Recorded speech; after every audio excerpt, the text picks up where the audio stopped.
All right, many thanks indeed for staying with us. Let's get to talk politics for a moment, precisely the off-cycle elections in Anambra State. We are just about 2 months or less to that election. The national chairman of APGA joins us live on the program. Mr. Sly Ezeokonwe joins us live on the program as we take a look at these issues as regards to the elections and the state of the nation as well. Thank you so much for agreeing to talk to us, Mr. Ezeokonwe.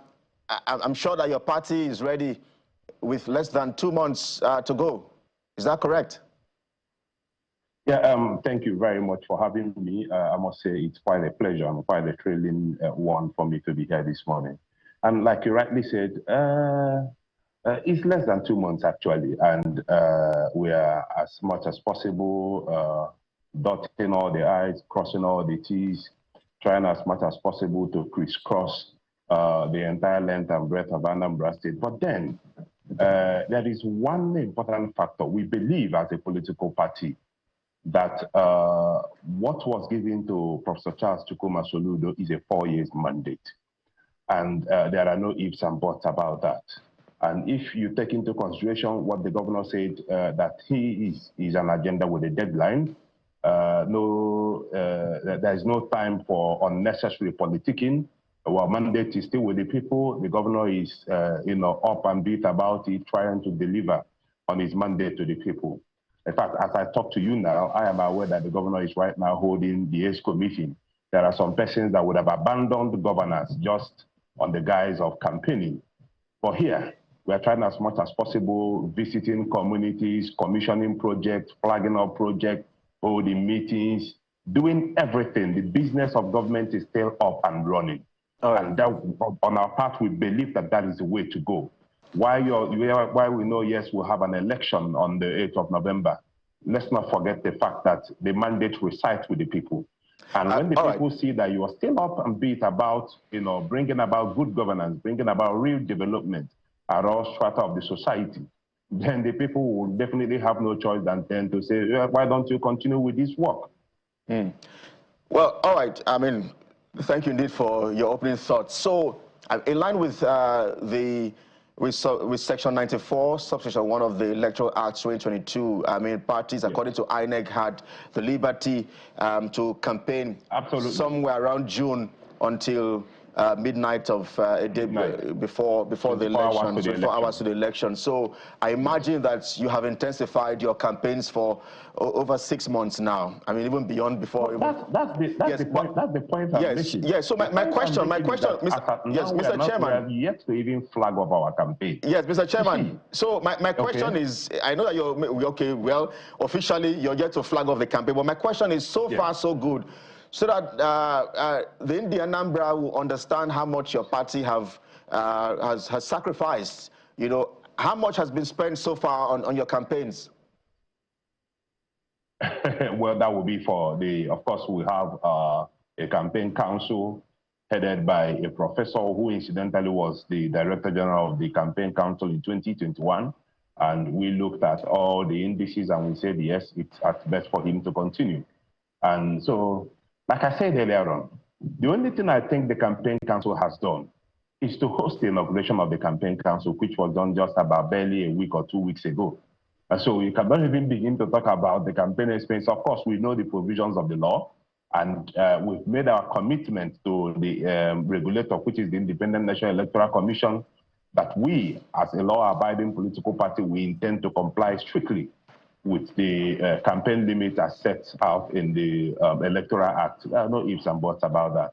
And so that's the point I'm making. The point I'm making is that for us as a political party, approaching the November 8th, 2025 election, we are approaching it in an unconventional manner. Unconventional in the sense that, see, we sat down and we said, look, we are approaching India Anambra to seek for vote, to canvass for vote. And the best way to canvass for this vote, because we have 4 years, we are not like other political parties that are coming to say, oh, we are going to do this, we are going to do that. No. In our case, we have a mandate and we have a contract with the people. And we are saying, look at the milestone we've recorded in just less than 4 years in office without borrowing a dime. And of course, you saw the statistics that was reviewed, or the data that was reviewed by the National Bureau of Statistics, or from Budget Heat, showing the fiscal responsibility and financial sustainability of our state, putting Anambra as #1 in the entire Southeast and then #3 in the entire country. These and many more are the reasons why this government has done marvelous. All right, Mr. Azokenwa, if I may come in, you're already campaigning, but when it's campaign season, if you want to do proper campaign, you are going to pay us for it. But it's okay. The point is that we're having an unconventional. So there are people who are critical. Campaign. There are people who are critical. Just a moment, sir. There are people who are critical of the Professor Charles Soludo. That yes, he's done some things, but they feel that lately he's been majoring on the minor. Maybe every other day, taking a swipe at Peter Obi, and some people are comparing the state to Enugu state that is rolling out mass transit and all of those kind of situations. When you hear such a session that the governor seems to be majoring on the minor and he's been distracted by who wants to run for president and who not, rather than focus on his job to give the dividend of democracy to Anambra people. As a national chairman of the party, how do you intend to direct that? Well, for me, I think I must say that I'm quite surprised at your statement. Peter Obi is not a candidate at this election, and I don't think he has ever been an issue at any point in time. Maybe some persons, there's one thing about this life. When the governor is asked honest questions or makes certain comments, I don't know how people, begin to misinterpret or begin to find a way to twine stories around the former governor of Anambra State. Let's not make mistakes about it. Mr. Peter Obi is a proud and worthy son of Anambra State, and I always say that he contested and he governed Anambra State under the platform of APGA. And so when you come to the Hall of Fame of APGA in Anambra State, he is our first governor, followed by Governor Willie Obianọ and now Professor Charles Soludo. And I don't think the governor has ever disparaged Peter. So let's not make issues around it.